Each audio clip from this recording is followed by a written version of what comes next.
Swartz will go to the rear of the field. It would appear. Was that a black flag to Charlie Swartz? Official did throw a black flag then, and it looked like Charlie Swartz who received it.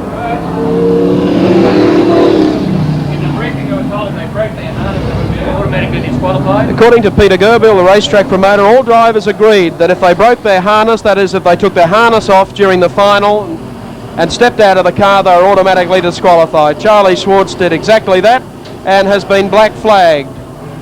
Now, whether or not they will restart the race with Swartz still in it, we'll wait and see. Yes, they have. And halfway down the straightaway, it's Swartz with Jackie Hewitt going via the infield onto the back straightaway. Halfway down the back straightaway, still the race leader is Rodney Combs. In second place is Brian Norman, followed by Alan Butcher, Adrian Anderson, and then car number one, the one driven by Charlie Swartz. And Swartz trying to make this every post a winning affair as he goes down the back straightaway, now on the outside of Adrian Anderson and going around them. Paul Gill has just gone headfirst and buried his car in the fence. Absolutely buried his car in the wall up there. A beautiful looking car, and no one touched him. Gill was going through the turn, was going very, very fast indeed, and it went straight off into the wall and has blown an outside front tyre, besides the obvious front end damage that he's done in that head-on encounter with the wall. Okay, Rodney Combs to lead away from Brian Norman. Alan Butcher and Adrian Anderson. Australia's going to pick up a lot of points here. Then Charlie Swartz, who gets the black flag one more time. Behind him is Gary Scott, Don Tilford, Don McEwen, and then Jack Hewitt. Well, the black flag has been thrown at Charlie Swartz each lap. Whether or not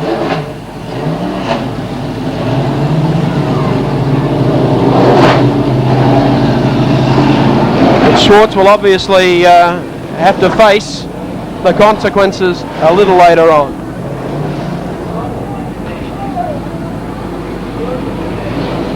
Okay, the field being somewhat reduced.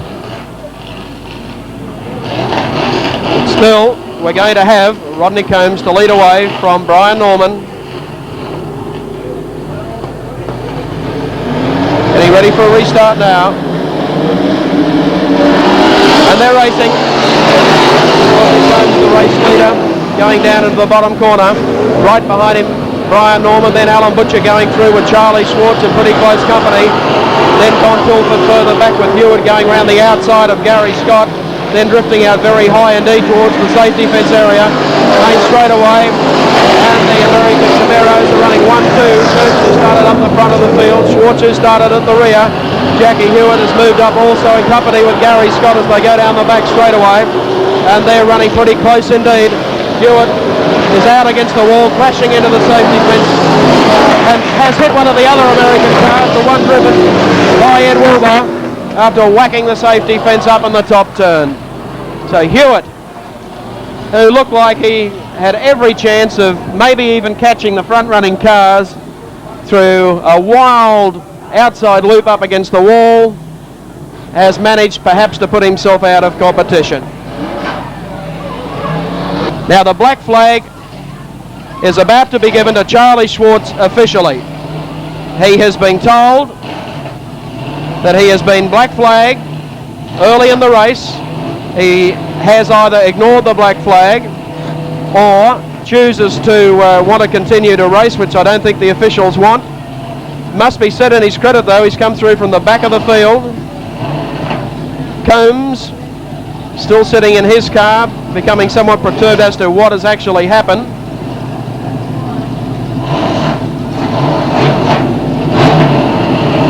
Now Swartz banging his hand on the steering wheel.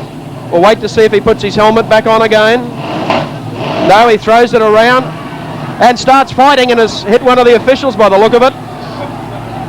We're going to have a very bad scene here. Here's Swartz out of the car and into the officials. And Swartz is... This is a terrible sight for Speedway racing, with Swartz, with officials being calmed. And this is what Speedway doesn't really need. Swartz being restrained now. and one of the officials is still down on his back on the ground.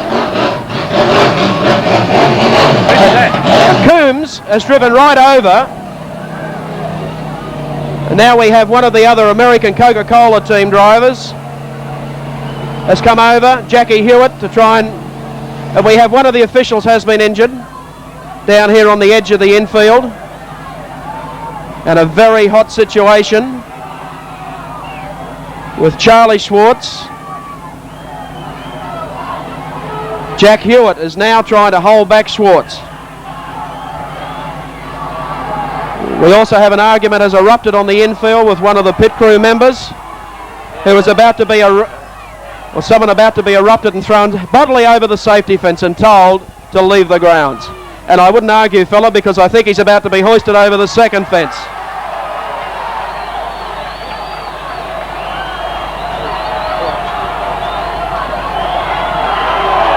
Charlie Swartz has climbed up on his car, and I don't think has won too many friends here tonight. Jack Hewitt again is doing nothing whatsoever for the sport. I saw Johnny Pearson and the other American drivers race across, but Hewitt, in what he has done, he has just excluded himself. Now Gene Walsh is trying to pull back Charlie Swartz, pull back Jack Hewitt rather, who has become involved in an argument with officials once again. Hewitt has been restrained by Walsh.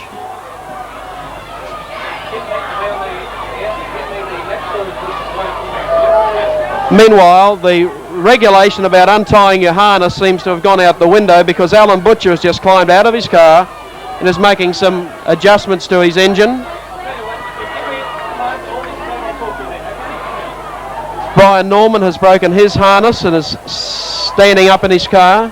Hewitt is already out of contention, I would feel, through doing exactly what Swartz was black flagged for.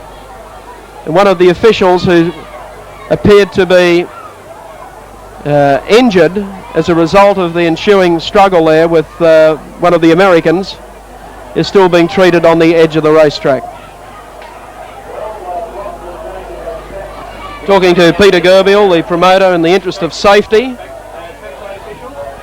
and the race is going to be declare the race, and the finishing positions will be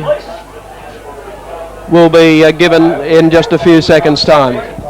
Well, a wild and woolly affair as teams racing. Now we have another of the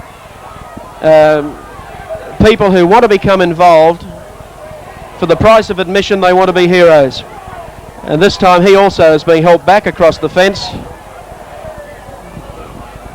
Perhaps it's not the nicest thing for the sport, but then again, people who continually want to remonstrate, it's only one way to treat it.